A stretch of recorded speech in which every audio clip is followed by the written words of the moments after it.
Queridos, bom dia. Vamos trabalhar? Um café na caneca de Nietzsche, onde está dito: só o amor está sempre para além do bem e do mal.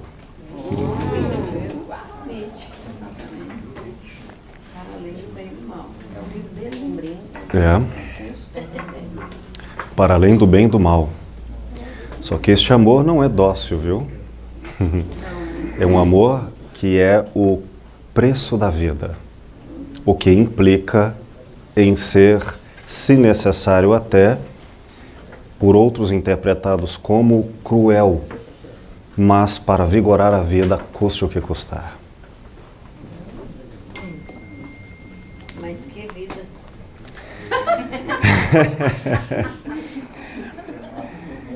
Queridos, hoje, dia 24 de novembro, eu ia falar dezembro.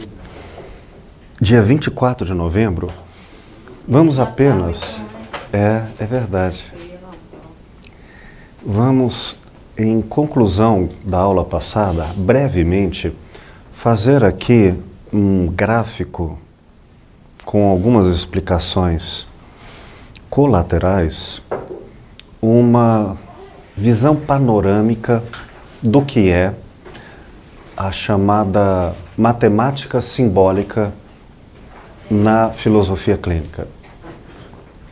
Entendida como tópico 29 da estrutura de pensamento, como sendo um tópico, um lugar da perspectiva humana, uma das formas de, como espacialidade, como lugar de irmos ao espaço do outro, ao mundo do outro, é quando nos damos conta de que este outro, o estranho, a outridade, não apenas um não-eu, um outro eu, sobretudo, pode ser algo tão além das nossas expectativas, tão além das nossas projeções, que através e não por meio de, atravessando o outro, podemos transcendê-lo e com ele até a condição humana. Quando o exercício de alteridade, de ir ao outro, transcende a própria humanidade. Que coisa! Quando você constrói uma casa e constrói como exercício da nossa humanidade, da nossa matemática, da nossa engenharia, da nossa arquitetura, e elabora paredes e telhados, e entre as paredes coloca um vão que lhe dá o nome de janela, com uma função pensando na parede de ventilação, iluminação e transpassamento entre o dentro e o fora, podemos não nos dar conta de imediato que mais do que abrir um buraco, abrimos uma dimensão no qual a divisão limítrofe do dentro e do fora começam a se tornar confusas. O quanto estamos dentro ou fora de casa. E quando nós nos debruçamos no beiral da janela, que estado e que momento da casa estamos? E se imaginarmos, por exemplo, as bordas de uma janela como fossem as bordas de um quadro, cuja pintura do lado de dentro avistada não fosse plana, mas tridimensional e viva, e alternando-se em suas cores do dia e da noite. E, com um detalhe, a parede terá sempre, na sua tridimensionalidade, uma medida. Mas qual o tamanho? Como medir o que fica entre uma borda e outra da janela, se esse espaço é infinito e mutante? A janela é um paradoxo dentro da casa. Imagina então que em um dos lugares fenomenológicos, isto é, na impossibilidade em tudo, materialmente, de vermos os outros pelos olhos dele, do lado de dentro, sermos o outro, nós nos aproximamos da possibilidade de ver com o ângulo de vista dele. De tal modo que, se nós nos posicionarmos o mais íntimos da sua historicidade, das suas tendências, seus modos operantes que lhe dão identidade psicológica, comportamental, mas no conjunto o chamaremos de existencial, no qual elas se manifestam na vida. Ei lá que, se eu conseguir me aproximar desse jeito de ser, eu terei sim um conhecimento do outro.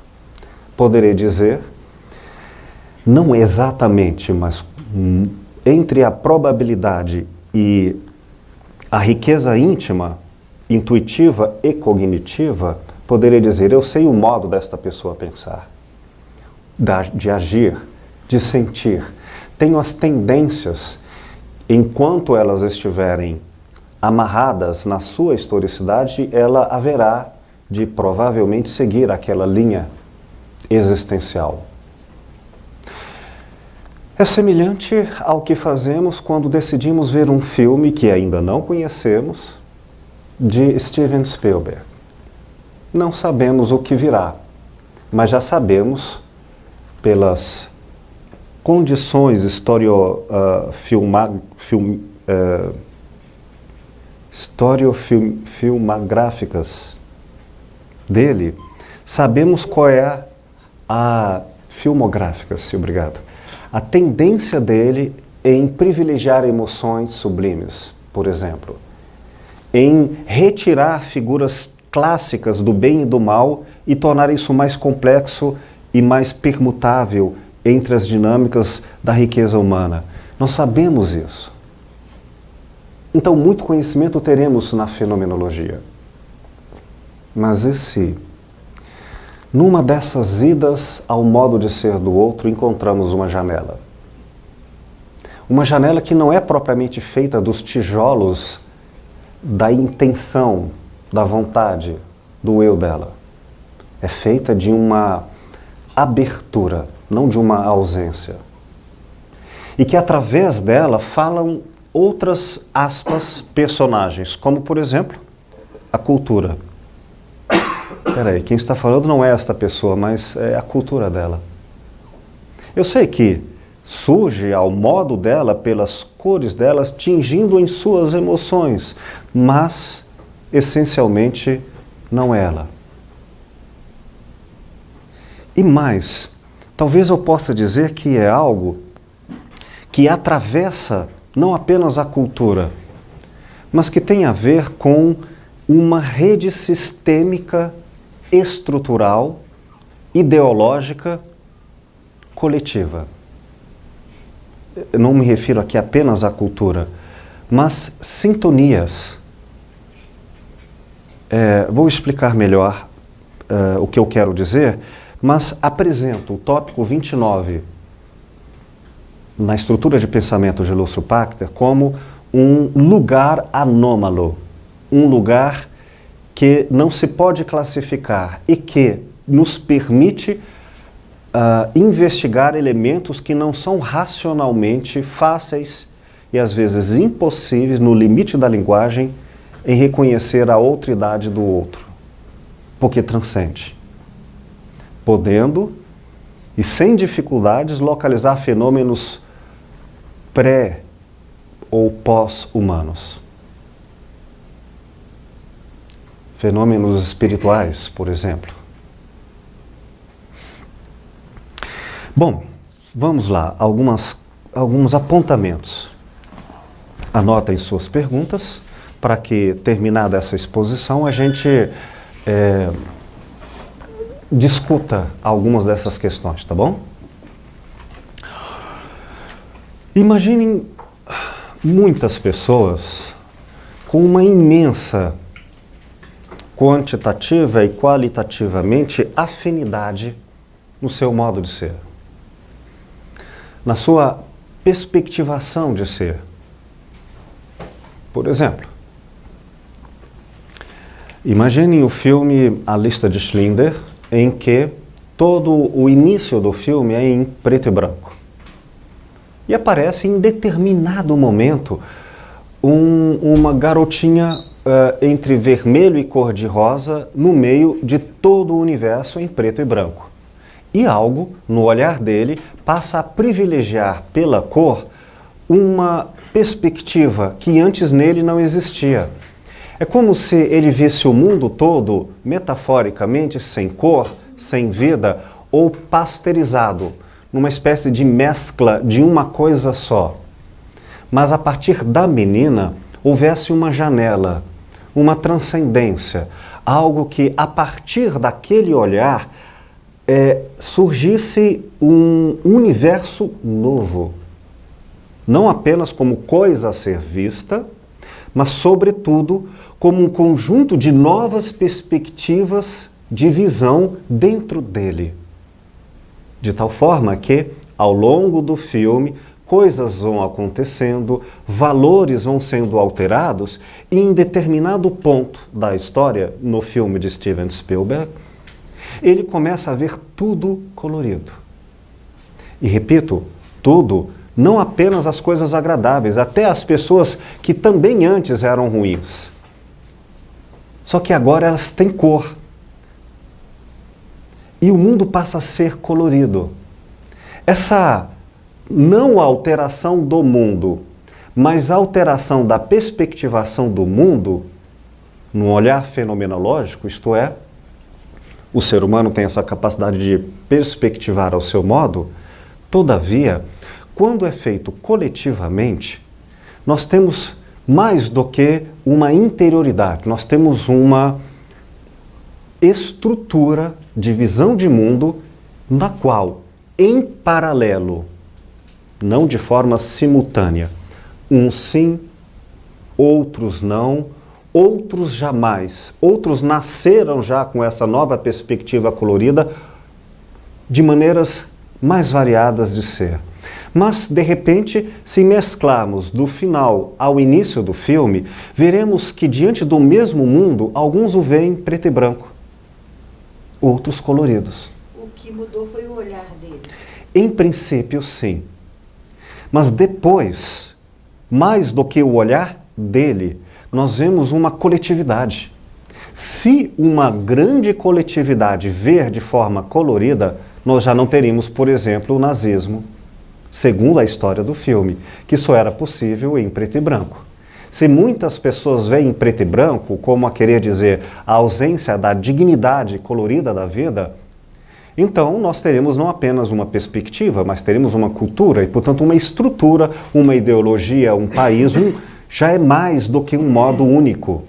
Já é uma transcendência, ou seja, transcende o indivíduo e ela alcança uma espécie de estatuto de objetividade. Aí eu posso dizer, você pode não ter, não ser, nem alcançar a perspectiva nazista, mas o nazismo existe. E aí eu me refiro agora ao nazismo e não ao nazista. São duas coisas distintas. Porque podem morrer todos os nazistas e não morrer o nazismo. Outro exemplo. Todos falamos no Brasil a língua portuguesa. De tal maneira em que todos, sem exceção de uma geração, ao morrerem, não morre, no entanto, a língua portuguesa. Por quê? Porque a língua portuguesa, ela tem uma imortalidade que não é a mesma do indivíduo. Significa que a dimensão de existência da estrutura sociocultural não equivale à noção de existência da subjetividade das pessoas biografáveis. Então estamos falando agora em duas realidades em paralelo. Uma, a que se alcança fenomenologicamente no indivíduo ou em alguns indivíduos, coligando e conversando entre eles numa visão comum, e algo que transcende até a vida de todas as individualidades e que permite falar em uma materialidade de uma ideia que não nos indivíduos. Então ela existe atravessando os indivíduos, atravessando no íntimo, constitutivamente, só que elas são de uma natureza que transcendem o indivíduo. É nesse sentido que podemos, de diferentes formas, chamar, e aqui eu cito apenas uma delas, como Thomas Kuhn, na sua inaugural obra A Estrutura das Revoluções Científicas, chamou de paradigma, essa visão estrutural que organiza, concentra valores, modos de compreensão da realidade num conjunto que chamaríamos aqui de visão estrutural. Essa visão estruturalista, que não coincide mais com a visão fenomenológica, é algo que podemos ver na matemática simbólica. De maneira que, quando um partilhante no consultório nos vem trazendo a sua perspectiva narrativa pessoal e nos dão um enriquecimento dos tópicos determinantes que nos permitem, numa espécie de oftalmologia existencial, ver com os óculos dele, podemos, às vezes, nos dar conta de que esta pessoa, transcendendo a ela, traz com ela algo que outros não trariam juntos, se vindos na mesma época, como uma pessoa que tivesse uma visão paradigmática de outra época ou de outra cultura. De tal maneira que eu não estou mais diante apenas de um partilhante como fenômeno singular, subjetivo. Estou diante da existência em consultório de possíveis mundos diferentes, mundos transcendentais, mundos em paralelo de estruturas coletivas diferentes. Para usar agora, diferente da noção de paradigma de Thomas Kuhn, eu vou usar uma figuração, uma metáfora bíblica do céu e do inferno.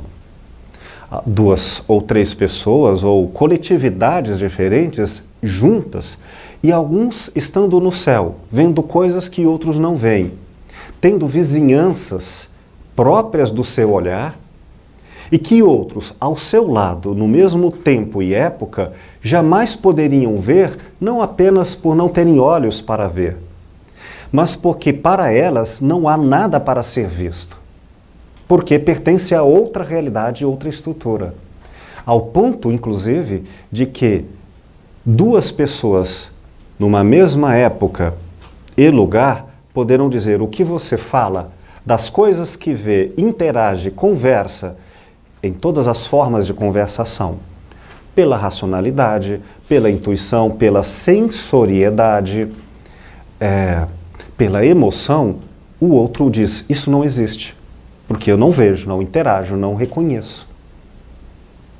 Então sim, podemos agora pensar em uma clínica feita não com indivíduos apenas, mas com mundos. Porque cada um desses diferentes mundos tem uma lógica interna que lhe torna coesa. Isto é, o que lhe causa unidade e consistência tem parâmetros, chamá-lo-ei de lógicos, diferentes dos demais. E é curioso, porque, por exemplo, numa lógica do céu, é possível mover montanhas, metaforicamente, é possível ver no inimigo um irmão com carinho, e o outro diria, isso não existe. Não só é uma ficção, é anterior a uma ideia de ficção, sequer é imaginável. É curioso. Não é mais uma perspectivação apenas se investigarmos e colhermos uma objetividade para além do discurso fenomenológico. Ou seja, e se eu fizesse uma investigação, vamos dizer, algo semelhante ao que fez ou tentou Aldous Huxley, na sua obra Filosofia Perene, dizendo que coisas que algumas figuras humanistas disseram não foram apenas da sua cultura e das suas perspectivas pessoais. Elas foram ditas em diferentes, incomunicáveis épocas e culturas e relações que não se intercruzaram e curiosamente falaram do mesmo. De maneira a que ele fala, existe uma uma verdade objetiva, perene, que não está amarrada no tempo e no espaço ou ancorada fenomenologicamente nas bases culturais. Sim, é como se entra uma, por enquanto, hipótese, na medida em que ela vai sendo clínica e vivência, ultrapassando a hipótese, se tornando para si uma realidade. É possível então falarmos que existem objetivamente, objeto é diante de mim, em grego, metafisicamente, diferentes mundos. E aí eu não poderia cometer o crime cognitivo, mas antes e sobretudo o crime ético de achar ou querer a tudo interpretar sobre o que o outro fala como sendo apenas a perspectiva dele. É como se, para usar uma figuração muito caricatural de nossa época, alguém falasse em disco voador, ou que encontrou Jesus, ou coisa parecida, e eu, voluntariamente e de forma antiética, desrespeitosa, dizer isso é assim para ele, é a maneira como ele afigura interpretativamente e perspectiva um fenômeno qualquer. É possível, sim. É possível que ele exerça a criação do seu próprio modo de enxergar as coisas. Mas, se somos filósofos, o que nos caracteriza não é uma crença doutrinária, ser platônico, ser aristotélico, ser nietzschiano ou qualquer bobagem. Não, é sermos essencialmente seres de espanto, cuja verdade nunca é assegurada pelo dogma.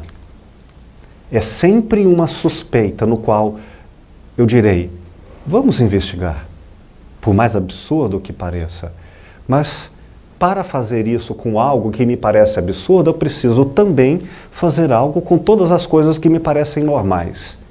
Diferentes filósofos fizeram basicamente o mesmo caminho, como nós mais recentemente guardamos na memória René Descartes, que fala, eu vou duvidar de tudo, até o ponto de duvidar até mesmo da coisa mais óbvia, intuitiva possível, de que eu existo.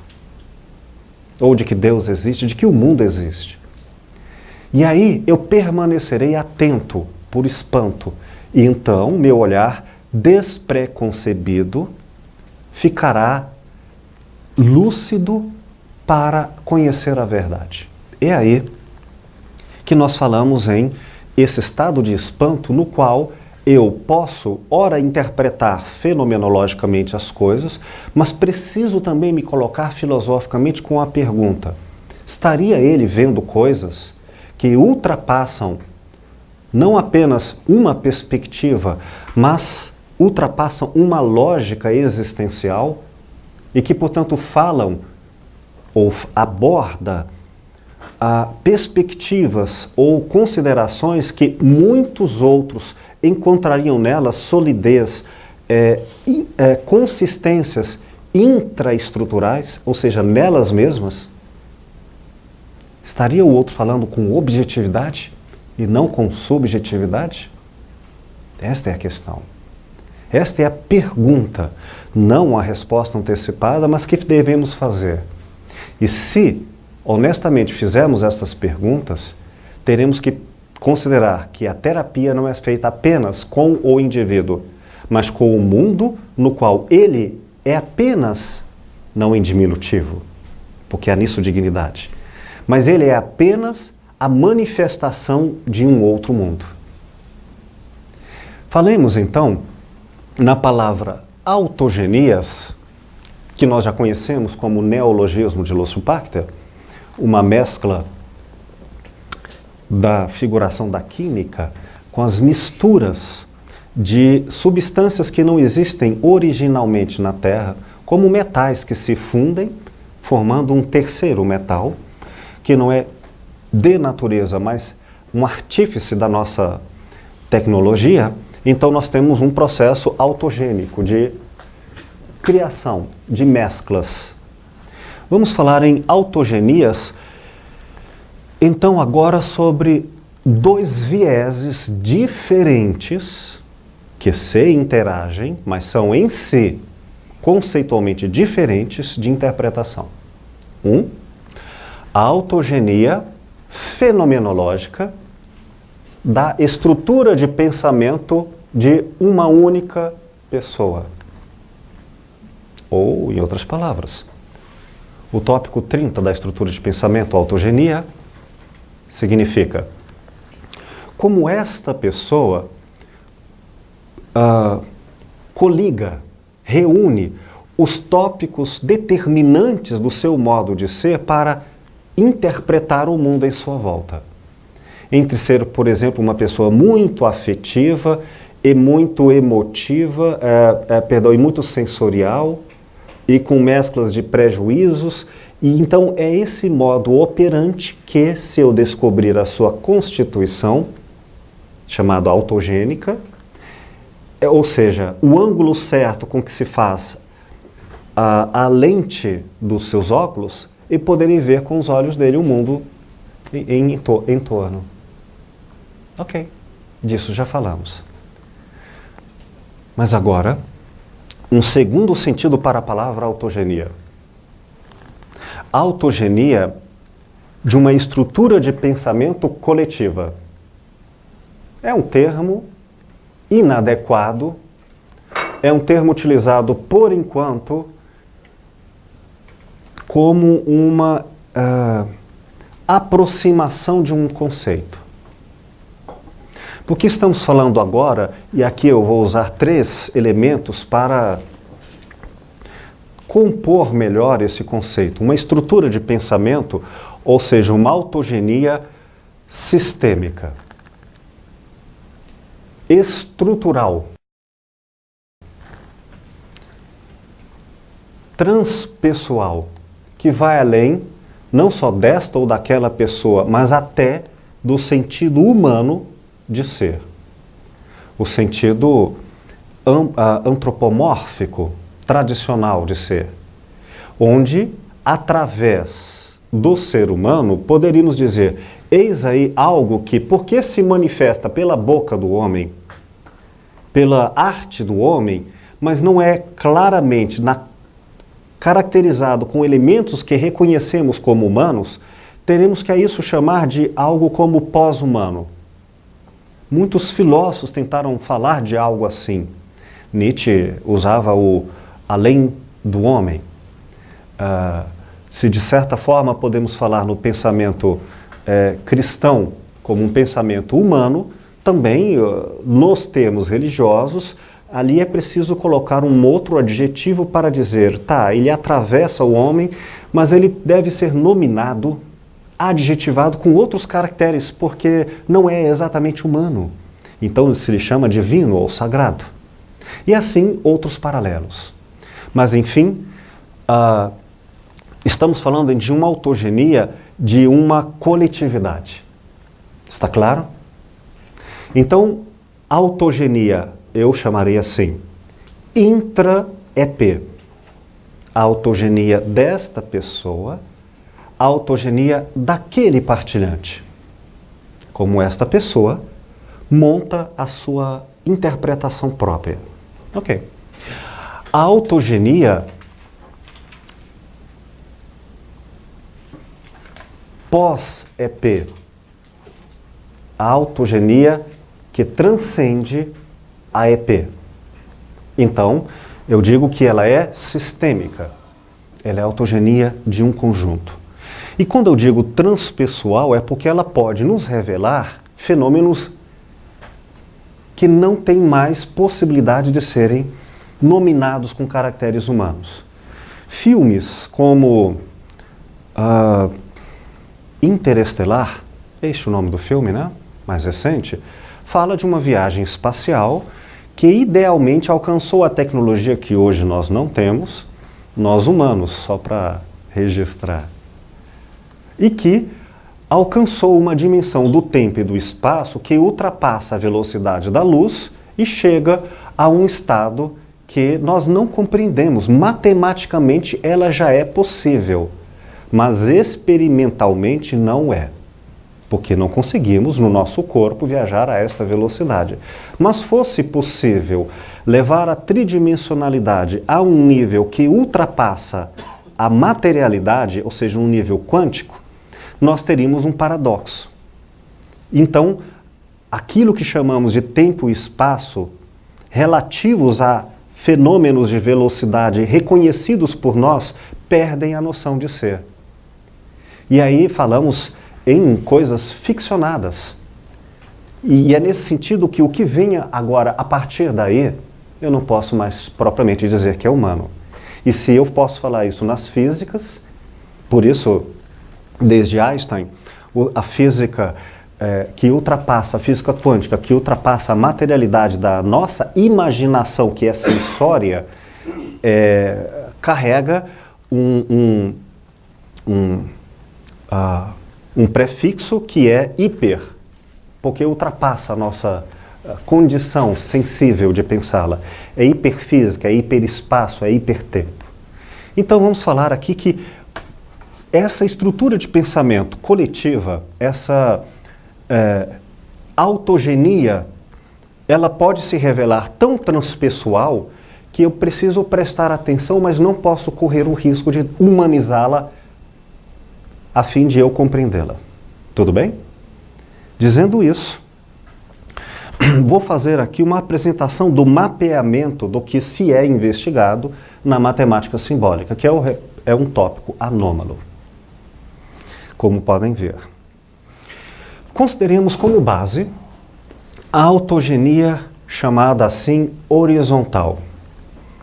Horizontal porque está no mesmo plano, com os caracteres iguais, ou muito, muito, muito semelhantes. Está no mesmo horizonte. Porque precisamos de um arbítrio de comparação, vou chamar de horizontal, digo eu, mas Lúcio Pachter o faz, não ele por exclusividade, mas ele trazendo à clínica, ao consultório, fazendo disso um recurso terapêutico, porque essas questões já foram tratadas em outros saberes, naturalmente. E também em outras terapias, mas não ao modo e ao método da filosofia clínica, que tentará sempre conversar essa visão da autogenia sistêmica com a de uma pessoa única no consultório. Por autogenias horizontais, serão aquelas que terão, por arbítrio assim comparativo, a característica de serem mecânicas ou paradigmas mecanicistas. Para entendermos isso, se trata de toda e qualquer visão de mundo, e aí por visão de mundo, ou seja, a interpretação da realidade, reelaborem isso em cada um dos tópicos da estrutura de pensamento de Lúcio Pachter, que nós já estudamos, dos 30.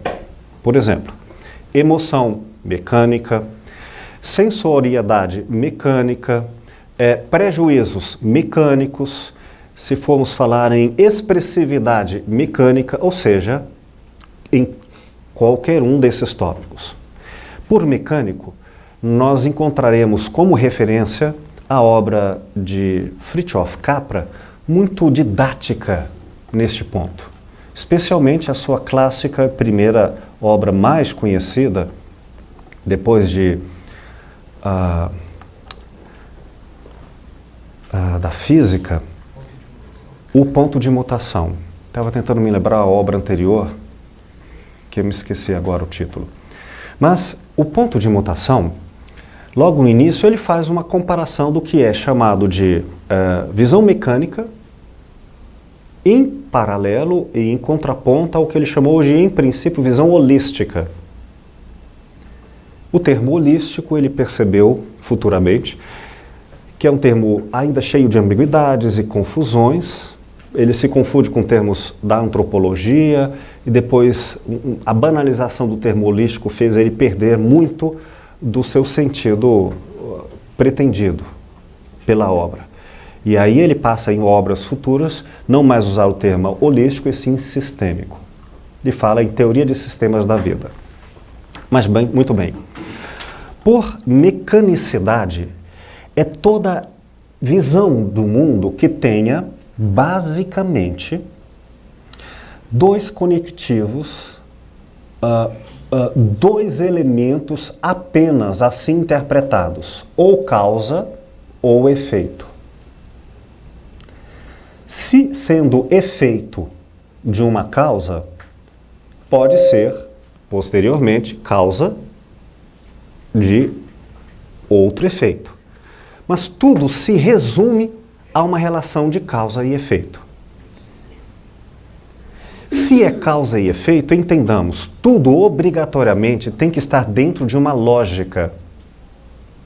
E uma lógica mecânica implica em uma lógica matemática, dedutiva, no qual o pensamento indutivo já é uma imprecisão, uma precariedade comparado ao pensamento ideal, que é o matemático puro.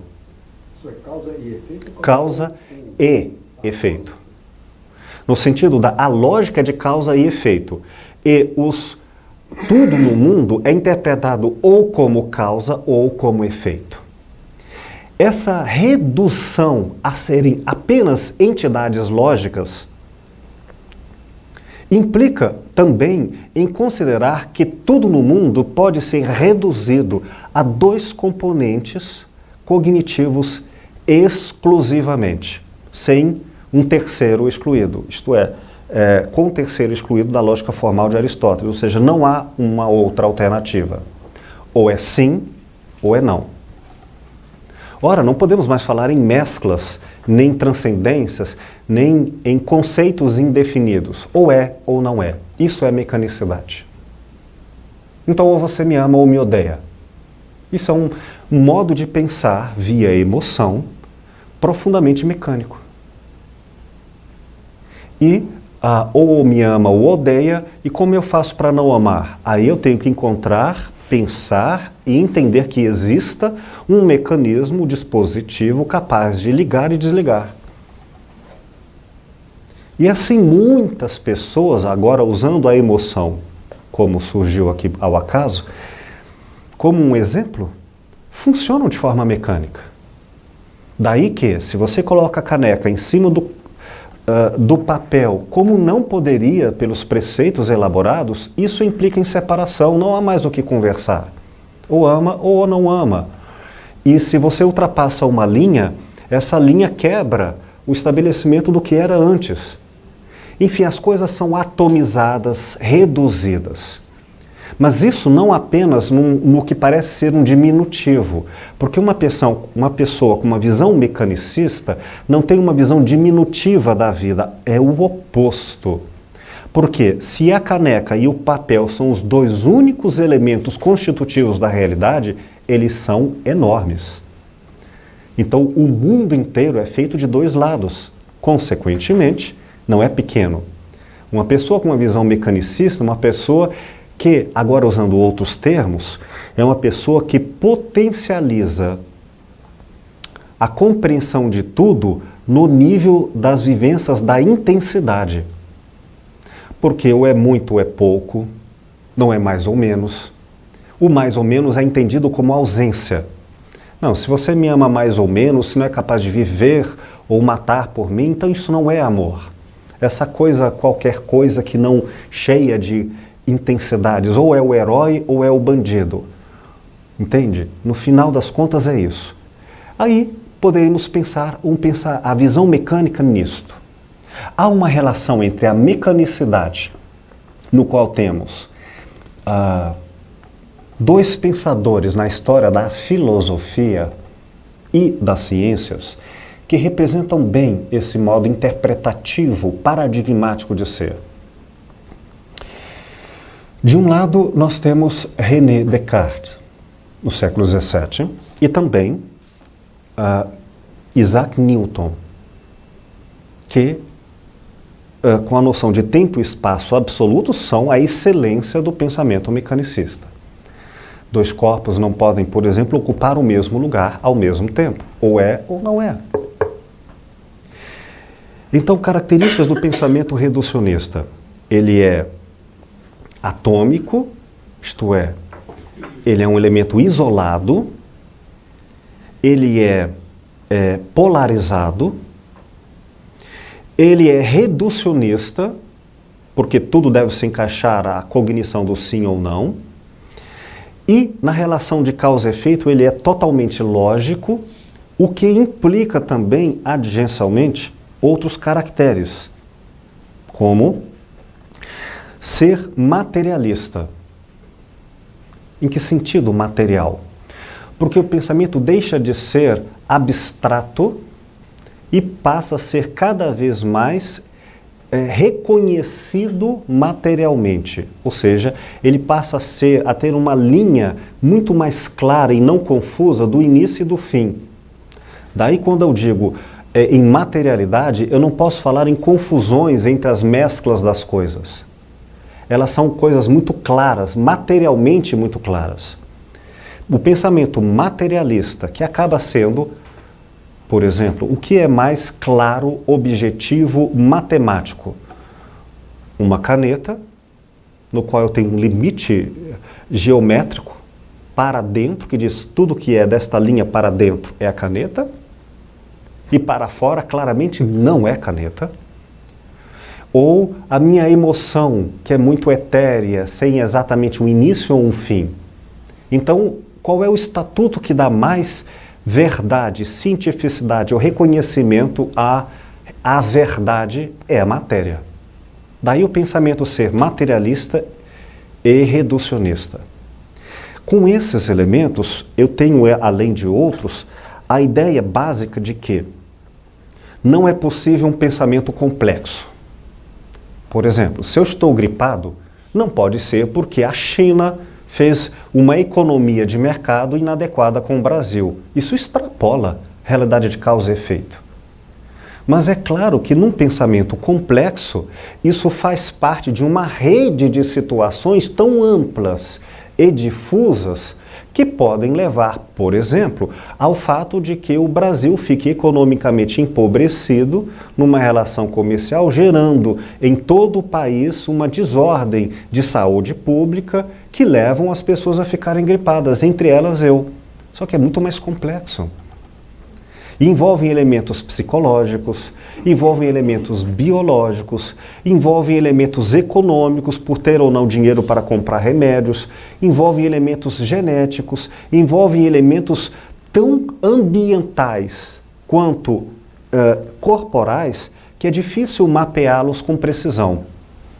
Então não é complexo.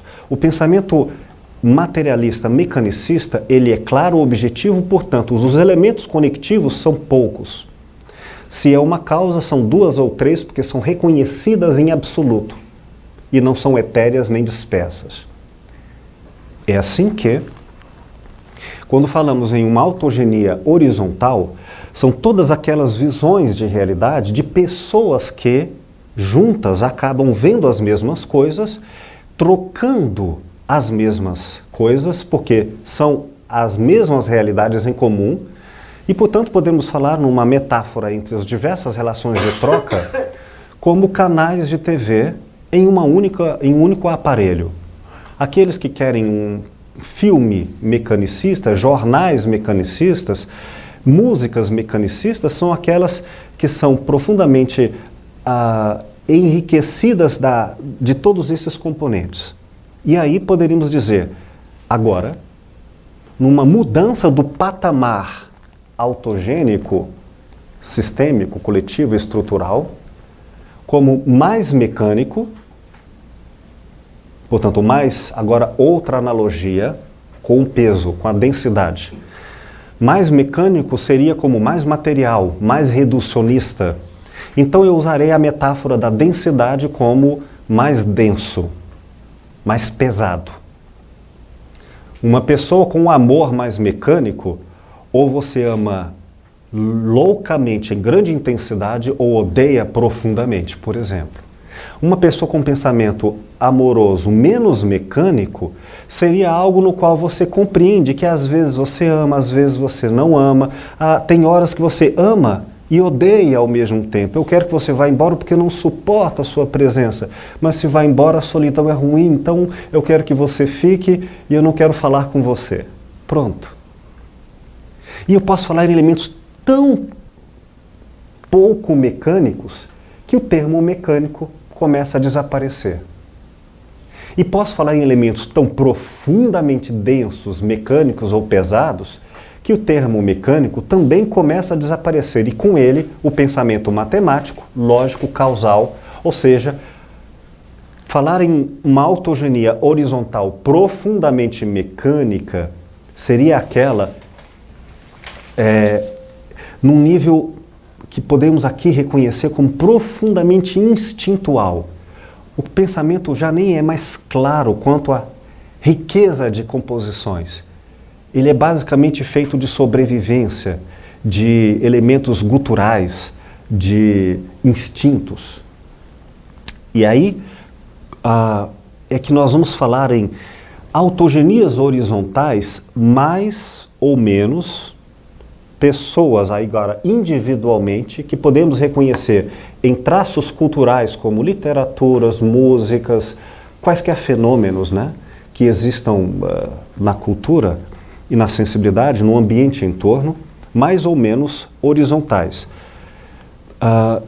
Em paralelo, falaremos em uma autogenia vertical.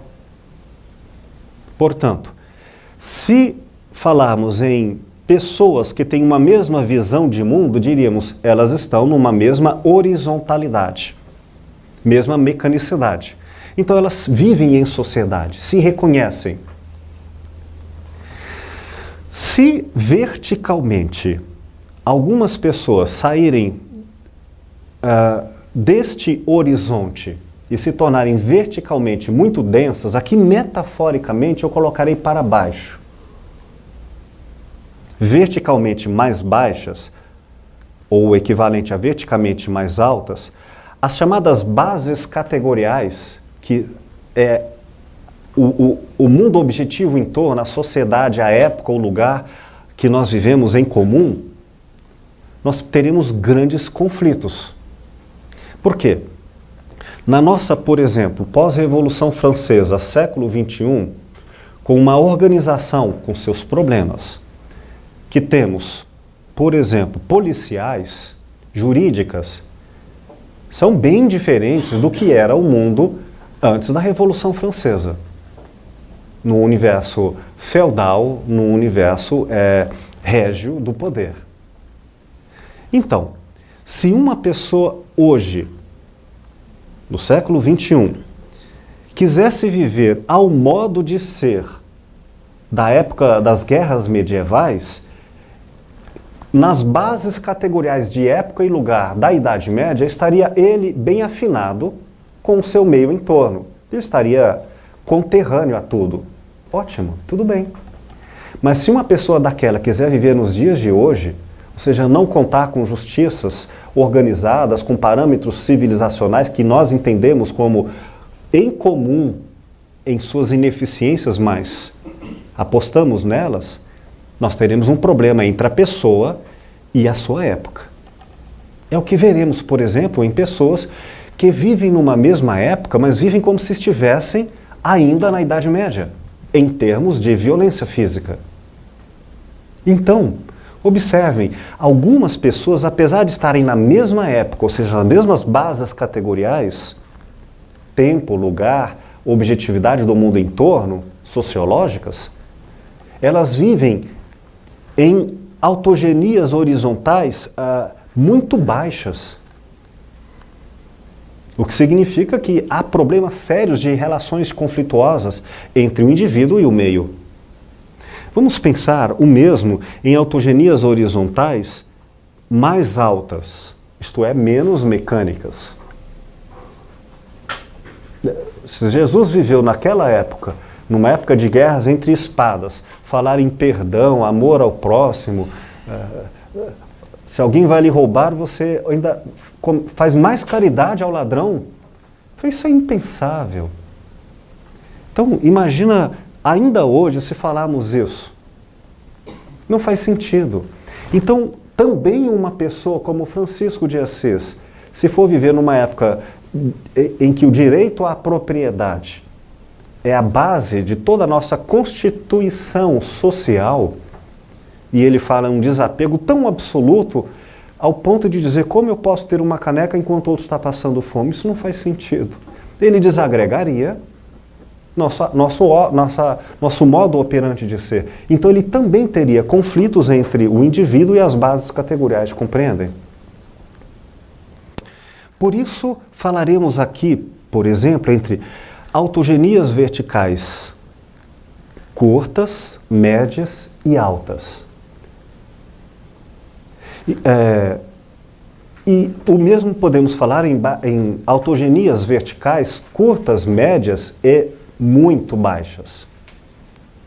E diríamos que numa relação conflituosa de grandes diferenças paradigmáticas entre modos de ser, viver com pessoas muito mais mecânicas do que nós, ou muito menos mecânicas do que nós, até um nível médio, aqui são elementos muito relativos, até o nível médio, diríamos, temos muito conflitos, muita dificuldade. Mas é possível diálogo, apesar de que eu não estou entendendo o que você está me falando.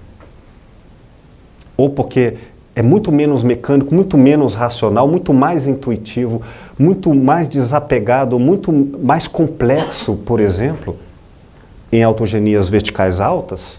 E se eu encontrar pessoas num nível muito mais grosseiro e brutal, eu diria, é muito difícil conviver com elas. Então há um limite. Há um limite tal que autogenias muito altas ou muito baixas neste norteamento aqui apresentado, elas estão para além da nossa compreensão e convívio. O que significa que ir ao outro nesses estabelecimentos não é possível para nós no nosso lugar de origem, a menos que nós façamos migrações também e aí entra a função do tópico 29 na matemática simbólica. Quando a pessoa chega ao consultório e ela até tem uma visão de época muito adequada às autogenias horizontais das bases categoriais das pessoas com que ela convive. Trabalha bem, tem bom emprego, bons relacionamentos, está tudo bem conforme a maioria das pessoas bem. Só que, vamos imaginar que ela viva com valores, visões de mundo, de autogenias verticais muito altas, em comparação às bases categoriais de sua época. Então esta pessoa, ela terá a sensação, mais do que sensação, os conflitos equivalentes de se sentir um estrangeiro no mundo. Um estrangeiro no mundo. Pensem no Francisco de Assis, pela biografia que conhecem, convivendo com o pai. Ele realmente não pertence àquele mundo. Entendem? Assim como se convivemos com pessoas que são, chamaríamos do ponto de vista moral da nossa época, monstruosas, porque querem destruir, né? Não tem diálogo, ou querem proteger de forma absoluta. Por exemplo, o Deus em autogenias verticais muito baixas, vocês vão encontrá-lo em certos trechos do Velho Testamento. É um Deus que degola inimigos, não é um Deus dócil. É um Deus que é tudo ou nada. E como ele é absoluto, não tem conversa com ele. Só tem obediência. Agora, se você pega em outras passagens bíblicas, lembremos que a Bíblia não é um livro, né? E envolve épocas diferentes e visões de mundo diferentes. Entre elas, o Evangelho, que vai falar de um outro Deus completamente amoroso e que nem é propriamente algo alcançável pela nossa compreensão. Então, tem Deus para todo mundo, tem amor para todo mundo. Mas aqui algumas pessoas vêm ao consultório e têm um problema.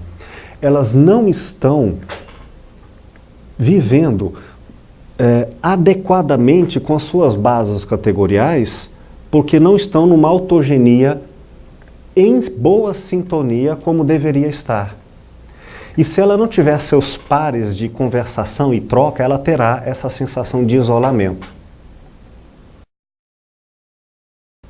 Então, às vezes, a questão em clínica será ajudar uma pessoa a tornar-se autogenicamente mais vertical, para cima ou para baixo. Aqui não falaremos em defesas de evolucionismos morais, como necessariamente todas as pessoas deveriam se tornar mais gentis, mais lúcidas, mais intuitivas. Não. Algumas pessoas sofrem. Vejam, por exemplo, a referência de mas há várias obras, daqueles que se dedicaram aos fenômenos da chamada contracultura, e muitos deles usando drogas alucinógenas, porque queriam ser santos sem ser antes devidamente humanas. João de Ferro é uma dessas. Então você vai encontrar pessoas que esqueceram que eram seres sexuais, seres econômicos, e que não transcenderam essas limitações, que não são erradas em si, mas são limitações, e negaram elas. E fizeram isso artificialmente, por exemplo, usando drogas. Você pode, de repente, se tornar uma pessoa desapegada de tudo, com amor universal e tudo mais. E quando passa o efeito dessas drogas? Algumas vezes pode não ser uma droga, pode ser um filme no cinema. Você fica tão encantado com aquele mundo, quando sai lá no mundo, em torno, não é nada daquilo. E fica tão desencantado que o bem, no sentido como nós o conhecemos, por exemplo, nos termos do Evangelho, essa autogenia vertical alta pode ser algo tão agradável, mas se for muito acima da capacidade de convivência, suportabilidade existencial, ela pode se tornar um tombo, uma queda. Então uma pessoa pode sim se tornar existencialmente pior, com graves problemas clínicos existenciais, porque quis ser muito boa. E aí o ideal para ela talvez seja se tornar um pouquinho mais mecânica do que ela imaginava, para ser mais coerente e capaz.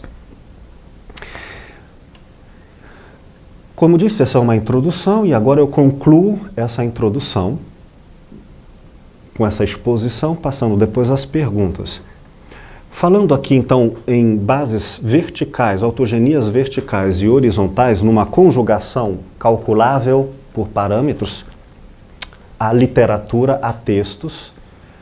Sugiro a vocês, de novo, o capítulo 8 do livro Filosofia Clínica e Espiritualidade, em que eu retomo, no capítulo ali que eu trabalho, como a filosofia clínica trabalha essas questões em consultório, né? Eu chego a dizer que nós precisamos de um pathos, dois tipos de pathos para isto, né? De um lado, o pathos, como nós o conhecemos na tradição, para reconhecermos a nossa humanidade. Nada é óbvio. Mas também um pathos transcendental, para reconhecermos o que está além, em autogenias verticais muito altas ou muito baixas. Falemos agora de autogenias transversais. Nossa época fala muito em transversalidade na educação, na medicina. O que é isto? São ideias que não aparecem, ideias no sentido não do abstrato, pode ser ideias sensoriais, sensações, né? Vivências, conceitos de vida, que surgem sem uma prévia apresentação decorrente. Elas simplesmente atravessam inesperadamente a nossa visão de mundo.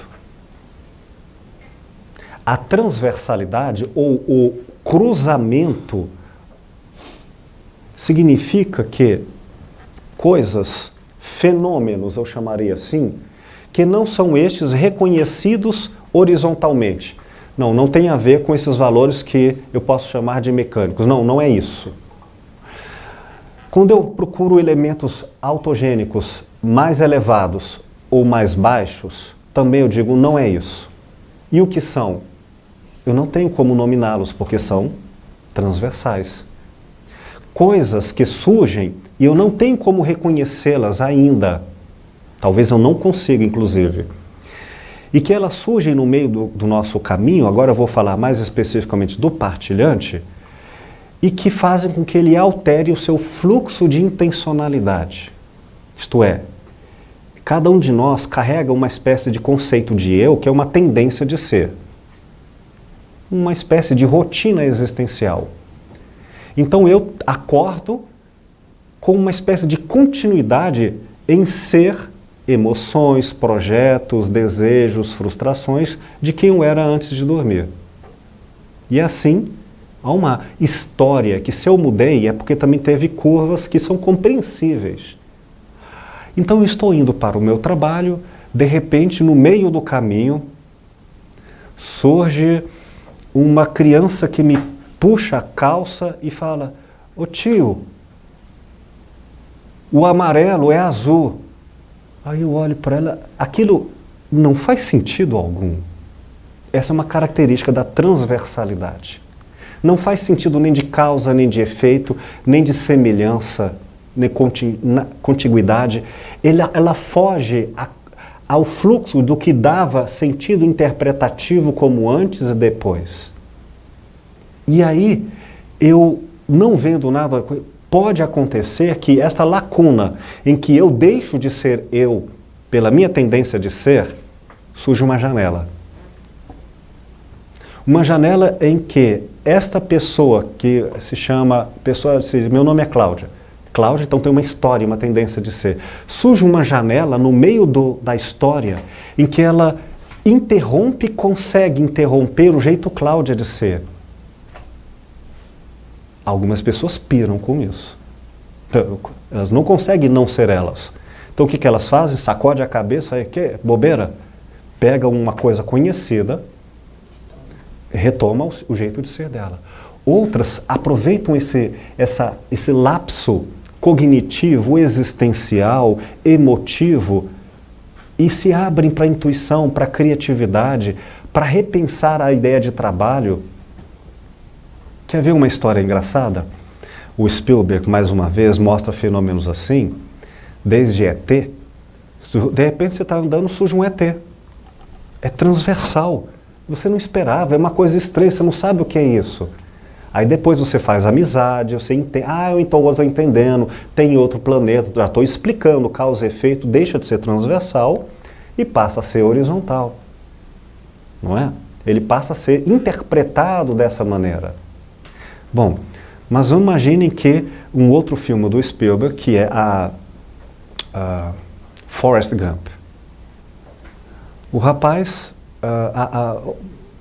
os meninos vão machucar o rapaz e a menina fala: "Corra, Forrest, corra!" E ele começa a correr. Por quê? É uma bobagem, a correr dos meninos para não apanhar, só isso. Mas eis que correndo, por algo que ultrapassa o querer algo, o correr sensorialmente, não abstratamente, inaugura uma transversalidade nele. Ele corre sem saber por quê. Ele não sabe nem o antes nem o depois. E essa corrida abre nele uma concepção de realidade que permaneceu, no caso do fio, por muito tempo aberta. Ele ficou, os que ficam aqui por mais tempo ficam errantes. Porque não tem antes, não tem depois, não tem porquê. Por que você está correndo? Nem faz sentido essa pergunta.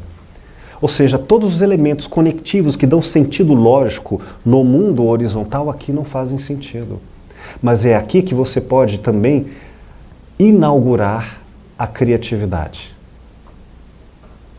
É aqui que você pode transformar ódio, por exemplo, em algo que não é propriamente perdão nem esquecimento. É outra coisa. O que é diferente do perdão. Imagina perdoar uma pessoa, como no filme Ben-Hur. É uma história inteira de muita luta, até no final, depois de muito sofrimento, muita aprendizagem, falar: agora eu perdoo. Mas é claro que você teve que matar o sujeito. Tá, agora eu perdoo. É muita trajetória para conseguir chegar lá em cima. Imagina se nós soubermos mais ou menos assim, mapearmos, se possível. Mas na historicidade nós vemos que algumas pessoas têm fenômenos de cometas que acontecem com elas. O Pequeno Príncipe mostra isso também.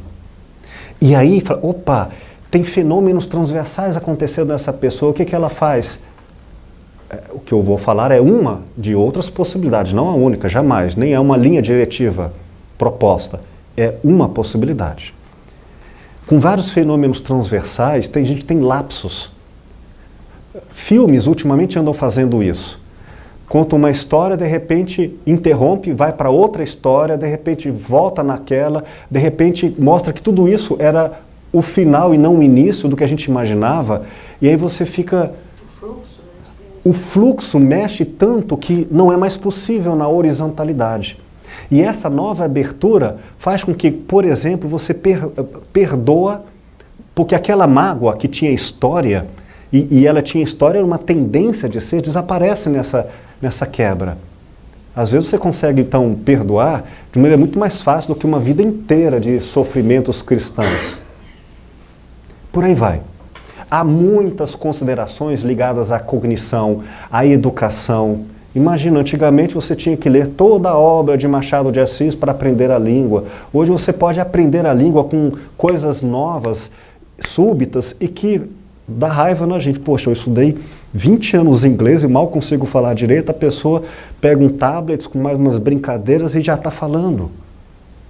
Ou elementos químicos que podem causar espaços transversais que inauguram esferas que não são, e aqui podem surgir figuras que não são humanas, porque, lembremos, elas não estão conectadas por realidades de causais.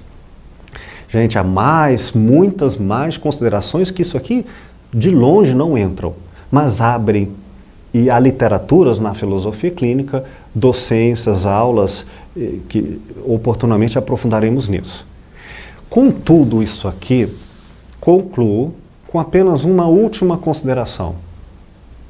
E era para ser só uma introdução rápida, perdão. Tudo isso aqui, quanto mais nos afastamos do que era tradicionalmente o pensamento cartesiano, já começamos a alterar o nível e a proposta e os recursos linguísticos. Por exemplo, quando Guimarães Rosa vai falar de uma inteligência sapiente, mas que não é lógica, causal, dicionarizada, ele tem que inventar uma outra língua para dar conta da competência daquela cultura. O mesmo, às vezes, é preciso para quando nós começamos a falar no complexo de verticalidades muito altas ou muito baixas. Você tem que usar outros recursos que já não são mais dados verbais. Você tem que usar cores ou músicas, ou imagens, ou mesclas de dados semióticos. Mas há um limite que chamaremos de sinonímias. Como a palavra já nos indica, uma busca de reconhecimentos linguísticos que estão no limite da condição humana entre o dito e o pensável. E que estão num nível, portanto, em que só é possível via metáfora. Razão pela qual, se soubermos trabalhar não com a impossibilidade lógica, mas com a transcendência no limite da lógica para algo que é pós-lógico, ou lógicas parasintáticas, ou lógicas paradoxais, nós conseguiremos entender e trabalhar no consultório terapeuticamente com uma grande riqueza muito além do que começou o querido Skinner e Pavlov no final do século XIX. Muito além desses recursos puramente mecânicos. Eu dou um exemplo, o mesmo que eu cito neste trabalho Filosofia Clínica, do livro Filosofia Clínica e Espiritualidade, no meu capítulo, em que eu falo sobre a linguagem dentro da matemática simbólica. Eu brinco ora com o Titãs, quando ele diz que o acaso vai nos libertar, né, para o que a vida possa nos oferecer, E eu apresento também o I Ching, da tradição do Tao Te Ching, no qual, naturalmente, tivemos uma espécie de gradação de complexidade e racionalização do fenômeno original, que eram hexagramas, ou seja, traços visualmente ideogramáticos, isto é, conceitos linguísticos que não são a lembrança representativa da língua que nós temos germânica, latino-germânica, que é a letra C representa algo foneticamente. Pois, no ideograma ela não representa, ela é. Tanto que as figuras, por exemplo, chinesas, os ideogramas são ideias imagéticas da realidade. São desenhos. São desenhos. Conquanto a palavra colher não é um desenho da colher. E por ser um desenho, ela é uma referenciação que ultrapassa os elementos cognitivos da racionalidade dedutiva, porque elas trabalham com outros elementos que são muito mais sensório-imaginativos, ou seja, são lógicas parassintáticas, fazendo com que determinadas estruturas linguísticas permitam conexões e inteligências e conhecimentos que outras estruturas linguísticas não permitam. Isto é, matematicamente, talvez você não consiga, na matemática formal, alcançar compreensões dessa natureza profunda. E será preciso ou uma outra matemática ou outra estrutura linguística. E assim, por exemplo, fizeram na China antiga o oráculo. Mas podemos pensar comparativamente tanto o oráculo do I Ching quanto dos búzios no candomblé. Quer dizer, você joga um tanto de conchas, o que aquilo quer dizer? Eu vejo uma pessoa que vai lhe aumentar o salário no emprego. Aí você olha e fala, cadê? Se a conchinha ficar um pouco mais para a esquerda, já não é mais um homem ou uma mulher? Não tem esse sentido. É uma metáfora para o inconsciente. Uma metáfora para o indizível. Mas é linguagem, porque sem o búzio não há. Sem o tarô não há. A questão é, diferentes culturas e diferentes estruturas de pensamento podem encontrar, possibilidade, podem encontrar elementos que transcendem e alcancem bases sinonímicas, isto é, no limite da linguagem, capazes de entender, traduzir e conversar.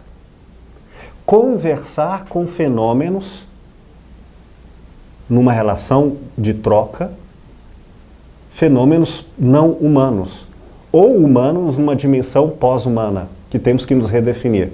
Vou dar alguns exemplos, menos místicos, porque muito mais caseiros.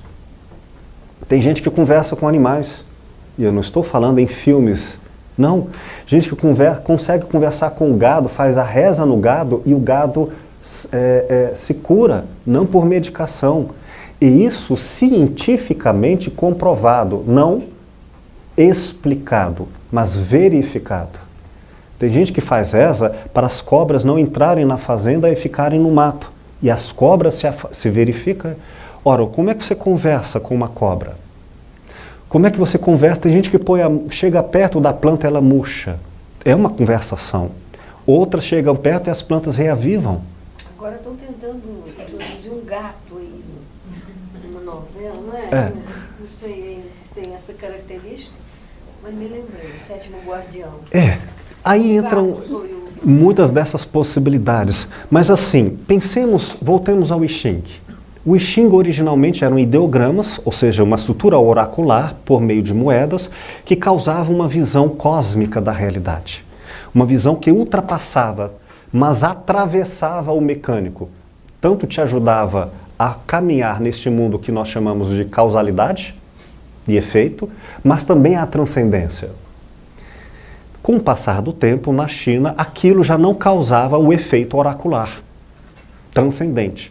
Então foi associado pequenos poemas para darem um sentido, agora muito mais dissertativo, narrativo, àqueles elementos que não eram linguísticos com a complexidade semântica que nós temos na relação entre sujeito, verbo e predicado. Então, pequenos poemas inauguraram e novamente a cultura chinesa voltou a se iluminar pelo oráculo do I Ching. Vocês podem ver na belíssima tradução do Gustavo Correia Pinto, brasileira, e da tradução americana do Carl Gustav Jung, que dão explicações maravilhosas. Eu fiz o curso com o I Ching com Gustavo Correia Pinto, na Universidade em Brasília, Holística em Brasília, com Pierre Vaio, no qual ele foi o professor. Um seminário. Um seminário. Bom, depois os poemas culturalmente passaram a perder a sua condição oracular, diríamos sinonímicas, e foram associados e somados a uma cultura jamais ocidentalizada de pequenas explicações. Olha já o nível de horizontalidade que foi alcançando sobre os poemas, que por sua vez era uma tentativa de dar sentido sobre elementos ideogramáticos. E ainda bem que pararam aí, porque senão poderiam, mas certamente há teses e pesquisas de mestrado e doutorado sobre tudo isso.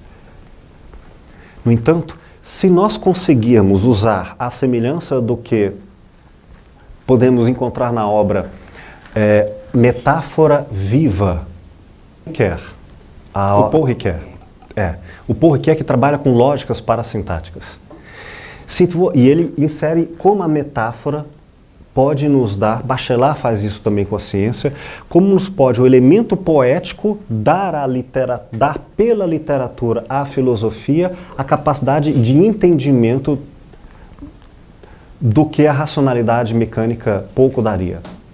Então nós estamos falando aqui em todo o arcabouço teórico da filosofia clínica, que começa no nível da fenomenologia, e é muito rico nisso, transcende, envolve e abarca toda uma visão paradigmática conceitual do mundo, permitindo a relação entre indivíduo e mundo, a mesma relação que metaforicamente construiríamos entre a parede e a janela.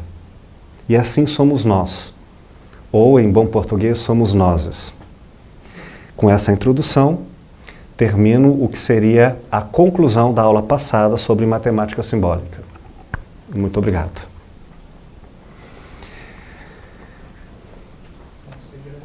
Perguntas, questões?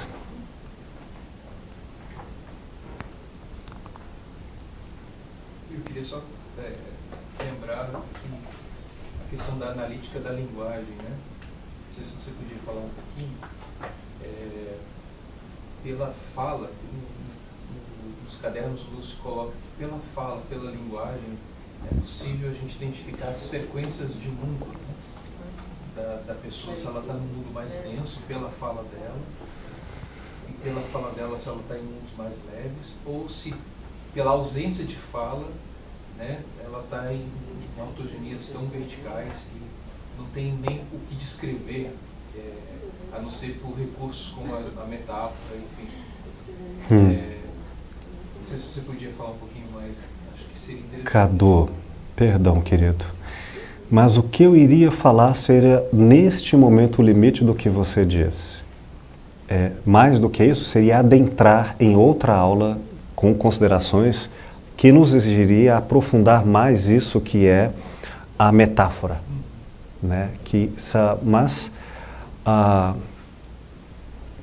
Quando nós falamos aqui em Wittgenstein, nós já falamos que a compreensão do que é possível ser dito exige uma riqueza que não é mais da relação antiga entre emissor, linguagem e receptor, mas uma relação viva de jogos de intuição, que é piada.